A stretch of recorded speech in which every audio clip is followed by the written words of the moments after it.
Hello Sparkly lovers, welcome back to my channel Sparkly Tiana. Sparkly Tiana YouTube channel එකට ඔයාලව ආදරයෙන් පිළිගන්නවා.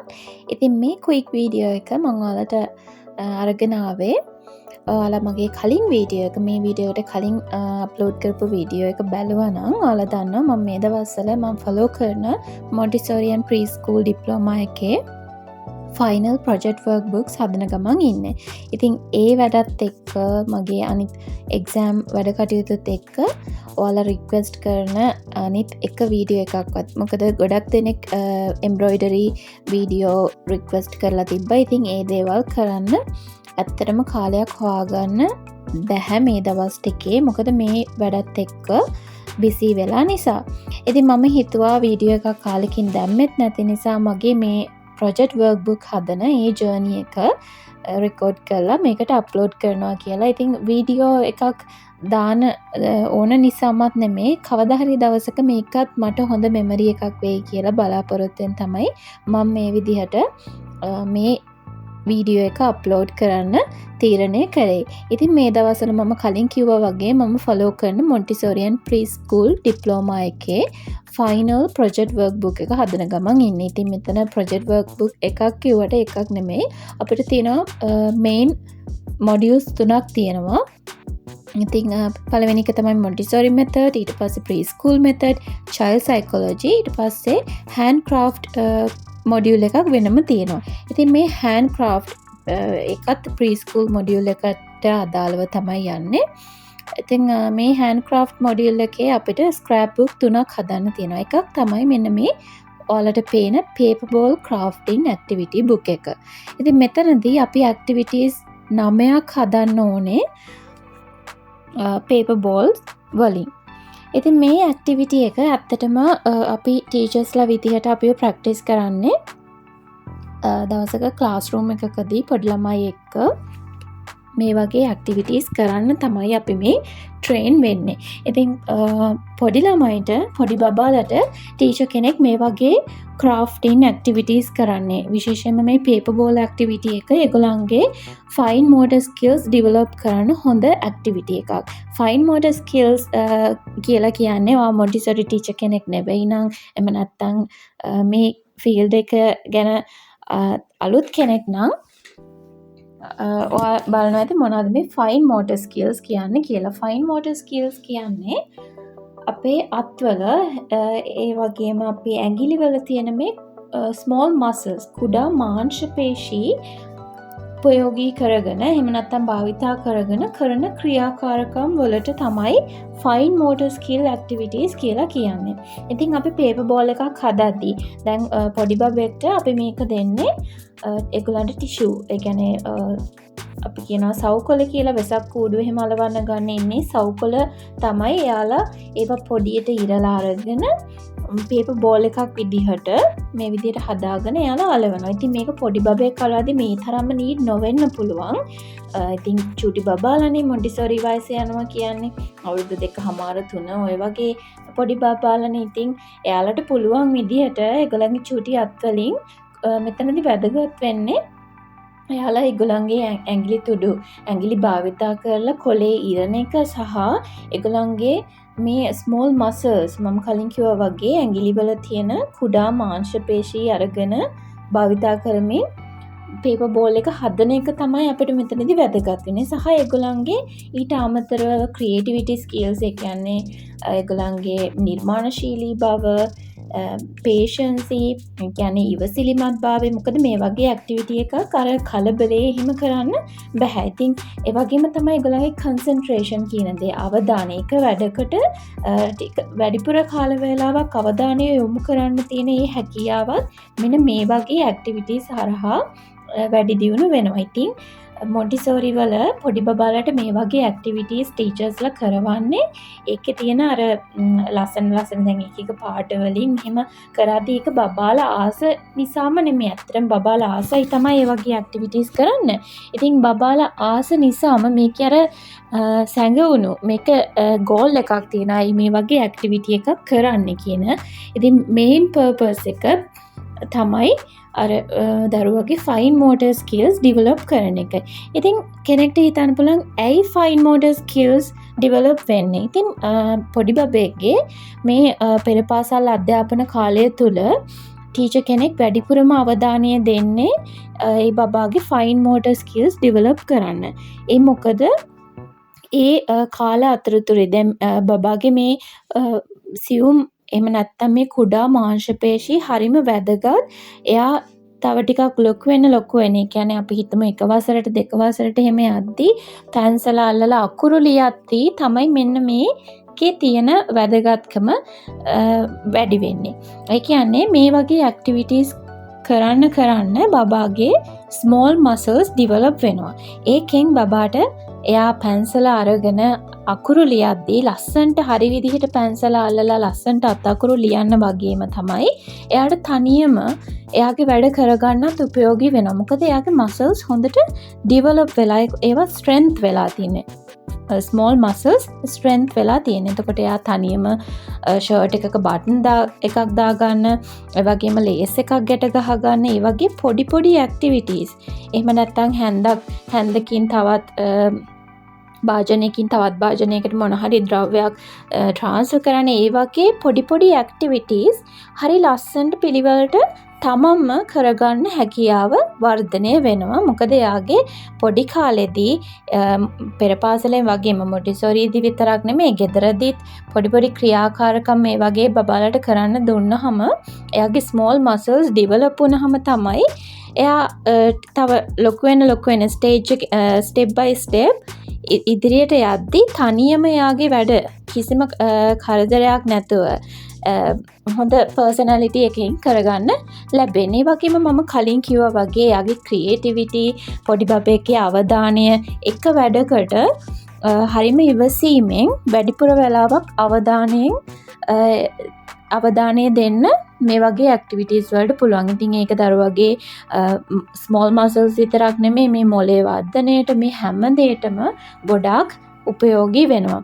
ඉතින් මම කලින් කිව්වා වගේ ඔයා පොඩි බබෙක් ඉන්න අම්මා කෙනෙක් නම් එහෙම නැත්නම් පොඩි බබෙක් ගෙදර ඉන්න කවුරු හරි නෑදෑ කෙනෙක් වෙන්න පුළුවන්, සහෝදරයක් වෙන්න පුළුවන්, එහෙමත් නැත්නම් ටීචර් කෙනෙක් වෙන්නත් පුළුවන්. මම වගේ ටීචර් කෙනෙක් වෙන්න ඉගෙන ගන්න කෙනෙක් වෙන්නත් පුළුවන්.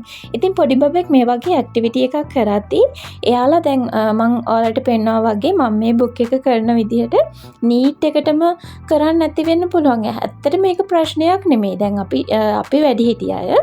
එතකොට පොඩි බබෙක්ගෙන් අපිට මේ නීට්නස් එකම බලාපොරොත්තු වෙන්න බෑ.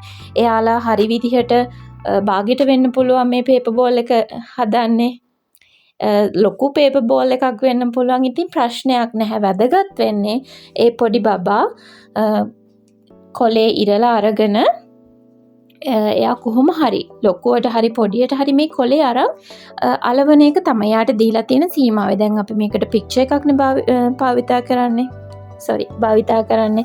ඇපල් ගෙඩියක් වෙන්න පුළුවන්, දොඩම් ගෙඩියක් වෙන්න පුළුවන්. ඉතින් ඒ සීමාව තුල කොලේ අලවන එක තමයි වැදගත් වෙන්නේ. සහායා ඒකට යොදා ගන්න පාට. ඉතින් මේ වගේ ක්‍රියාකාරකම් ඇත්තටම ගොඩක් වැදගත්. අපි හිතුවට ඉතින් අර පරිප්පුවට අලවන ඒ වගේ ක්‍රියාකාරකම් වලිනුත් වෙන්නේ මේ ෆයින් මෝටර් ස්කිල්ස් ඩිවලොප් වෙන එක. මොකද අපිට ඒක හරිම ලේසි ඇක්ටිවිටි එකක්. දැන් මේ පේපර් බෝල් ඇක්ටිවිටි එක උනොත් වැඩිහිටි කෙනෙක්ට හරිම ලේසි. මොකද අපි පොඩි බබෙක්ගේ වයස් පරතරයත් එක්ක ගත්තාම ලොකු ගැප් එකක් තියෙනවා.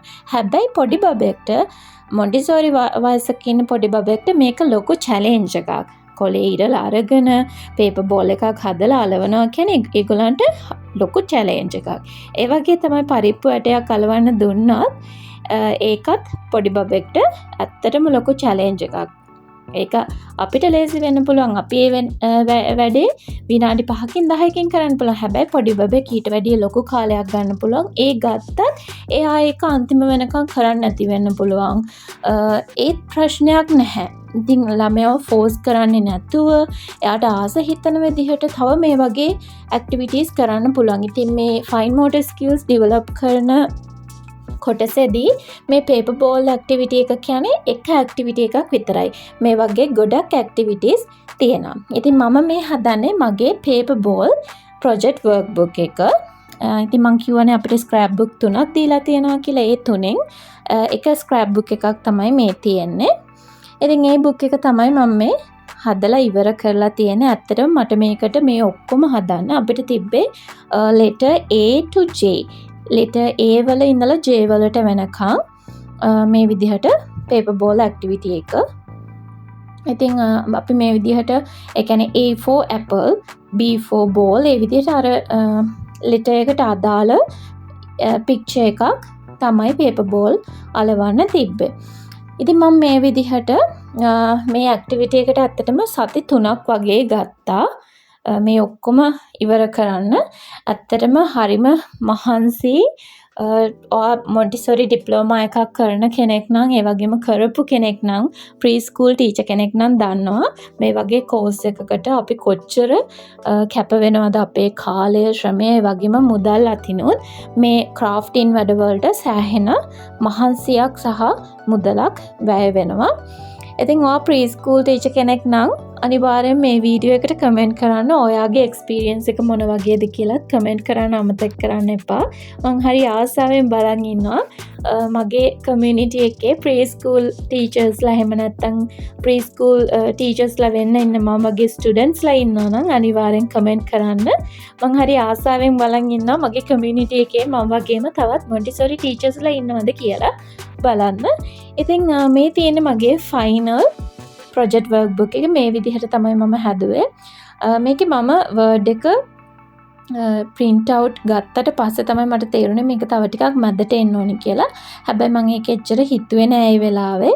print outs අරගෙන ඇලෙව්වටත් පස්සේ තමයි මට ඒක තේරුනේ. මොකද මේ වෙද්දී මං හරිම මහන්සියෙන් මේක ඉවර කරගන්න ඕනේ කියන මයින්ඩ්සෙට් එකේ විතරයි හිටියේ කොහොම හරි. මොකද මේක සති 3ක් 4ක් කිට්ටු වෙන කියන්නේ මාසෙන් භාගයකට වැඩිය කාලයක් ගියා සම්පූර්ණ පොත ඉවර කරගන්න.